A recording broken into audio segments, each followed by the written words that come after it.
C'est une première dans l'histoire du défilé du 14 juillet. Les hommes du GIGN défileront aux côtés des personnels de la FIPN sur les Champs-Élysées le jour de la fête nationale. Une mise à l'honneur exceptionnelle en hommage aux engagements des forces d'intervention du ministère de l'Intérieur lors des attentats en début d'année. Effectivement, c'est un honneur pour le GIGN que de pouvoir défiler au 14 juillet en tête des troupes sur les Champs-Élysées.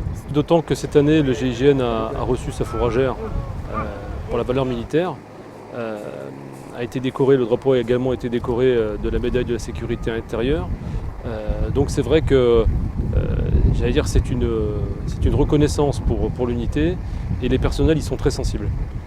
Pour l'heure, les militaires sont encore en répétition à Satory et ajustent les derniers détails de la parade aux côtés des autres unités traditionnellement présentes le jour de la fête nationale, comme ces élèves gendarmes de l'école de gendarmerie de Chaumont, particulièrement touchés de défiler aux côtés des unités d'élite. Là, on est impressionné. On est juste bouche bée parce qu'on sait que c'est des grosses unités qui ont été mis à l'honneur en début d'année vu les événements qu'il y a eu en début d'année avec les attentats et qu'ils le sont encore puisqu'il y a eu récemment aussi d'autres événements. On est tous un petit peu comme des enfants quand on les voit passer parce que c'est vrai que c'est des gens qui imposent et c'est du respect également qu'on a envers eux. On est fiers d'être avec nos camarades sur les rangs et fiers d'être mélangés à tous ces gens qui sont ici et puis comme on est à côté d'unités d'élite, on peut être que fiers.